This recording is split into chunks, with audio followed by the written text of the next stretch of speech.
अरे आऊंगा, आप ही थोड़ी बोलते रहेंगे। क्या कहना चाह रहे हैं?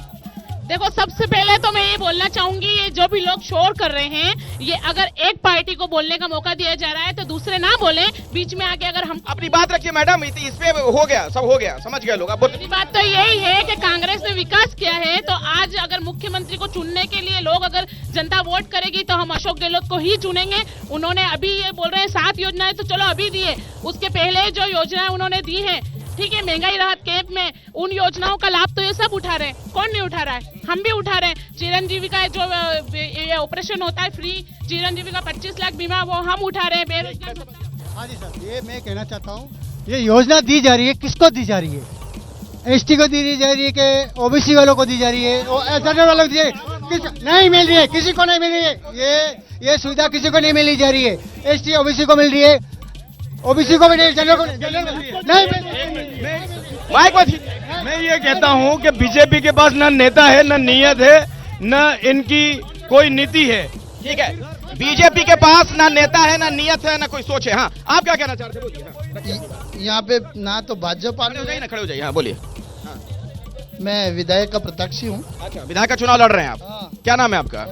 किस पार्टी से लड़ रहे हैं? अच्छा, रखिए अपनी बात। यहाँ पे ना तो भाजपा की सरकार, ना ही तो यहाँ पर भाजपा का विधायक जीत रहा है, ना कांग्रेस का विधायक जीत रहा है। अच्छा, यहाँ पे बाप पार्टी का ही दबदबा चल रहा है, त्रिकोणीय। क्यों दबदबा चल रहा है? बीजेपी कांग्रेस क्यों नहीं जीतेगी? आप ही लोग क्यों जीतेंगे? ऐसा क्यों लग रहा है आपको? क्योंकि बारी बारी से इन दोनों ने इस क्षेत्र को लूटा है हमेशा, अच्छा, इसलिए। और आप लोग किसी को समर्थन आगे देंगे कि नहीं देंगे अगर सरकार बनने की स्थिति में कुछ इधर उधर होता है मामला? तो हमारा राजस्थान के अंदर, पूर्वी राजस्थान में भी तीसरा मोर्चा लड़ रहा है, वैसे न वैसे दक्षिण। तीसरा मोर्चा कहाँ राजस्थान में जीत पाएगा और सरकार बना पाएगा? आपको भी पता है ये। ठीक है, हो गया। हाँ, कौन कुछ कहना चाह रहे थे? आप बोलिए। हाँ। कांग्रेस सरकार में तुष्टीकरण की राजनीति की गई है। अशोक गहलोत की सरकार में पीएफआई के एजेंट को कोटा के अंदर परमिशन दी जाती है और हिंदू समाज के त्योहारों पर 144 की धारा लगा के हिंदू समाज के आयोजन पर प्रतिबंध लगाने का कार्य किया है, अशोक गहलोत की सरकार में किया गया। ऐसे ही कन्हैया हत्याकांड में सभी ने पूरा मीडिया में देखा गया है कि किसने उसका मर्डर किया गया, और जयपुर के एक व्यक्ति की डेथ हुई, उसको 50 लाख दिए गए, और कन्हैया हत्याकांड में उनको 1 रुपया भी नहीं दिया गया। बिल्कुल सर, इनकी बातें दोनों पार्टी आमने सामने रख रही है। हम इसकी मौत हुई, इसकी होती है। जब भी आदिवासियों की मौतें हुई, दोनों पार्टियों को नहीं दिखी है। उदयपुर में पूछा बिल, नहीं, ये इलाका आदिवासी बहुल इलाका है, लगभग 73% के आसपास आबादी है यहाँ पर आदिवासियों की, है ना?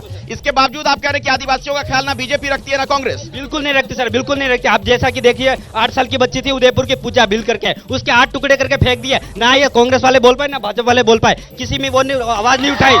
ये हमारे अत्याचार होता है, इसलिए हमने तीसरे मोर्चे को। आप में से किसी कुछ बोलना है या सिर्फ ताली बजा रहे हैं? किसी कुछ बोलना है तो खड़े हो जाइए, खड़े हो जाइए जिसको भी बोलना हो। हाँ, बोलिए।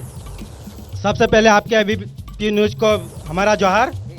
आज जो यहाँ आप जो देख रहे हो, कमल कांग्रेस एक ही है, जिस तरह से लड़ रहे हैं। आज आज़ादी से 70 साल होने के बाद भी कमल और कांग्रेस ने मिलकर राज किया है।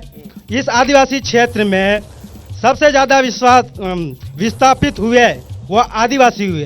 किसी ना किसी तरह से आज हमारे छोटी सरवन में 3 पावर प्लांट बन रहे हैं। उसके बावजूद भी ना तो बीजेपी और ना कांग्रेस ना तो आवाज उठाती है, ना हमारे। सवाल का जवाब लेता हूं, दोनों नेताओं से सवाल है। ये आदिवासी बहुल इलाका है, लेकिन कभी आदिवासियों के लिए नहीं सोचा गया। बड़ी संख्या में आदिवासियों का यहां से पलायन हुआ है। बीजेपी ने क्या किया उनके लिए? भारतीय जनता पार्टी की जब सरकार आई है, विस्थापित की जो बात बता रहे हैं वो कांग्रेस के शासन में हुआ है। भारतीय जनता पार्टी सरकार सर यहाँ पर हर 5 साल में बदलती है, पिछले 30 सालों में जो परंपरा रही। तो आप कह रहे हैं कि जब बीजेपी की सरकार आती है तो आदिवासी खुश हो जाते हैं, कांग्रेस की आती है तो यहाँ से चले जाते हैं, ऐसा होता रहता है? सरकार, आपके कहने का मैं क्या मतलब निकालूं? ऐसे तो नहीं होगा ना। परिवर्तन तो 5 साल में होता रहता है। तो आदिवासी सारे चले जाते हैं कांग्रेस के राज में यहाँ से? ऐसा कुछ नहीं है। आप कहने की वही कोशिश कर रहे थे। ऐसा है, विस्थापित की जो कार्रवाई हुई है, माइडिम बढ़ा था 1982 के अंदर।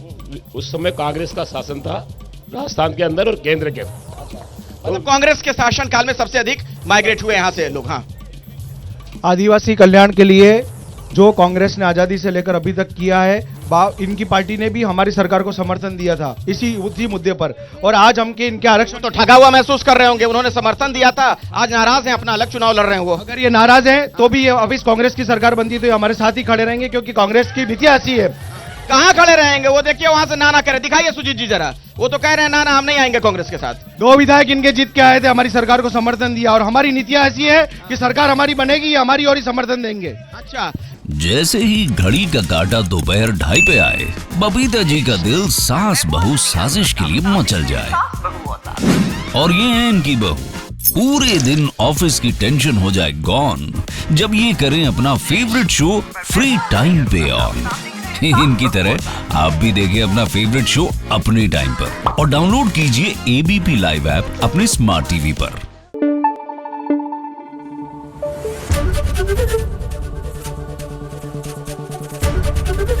एबीपी न्यूज आपको रखे आगे।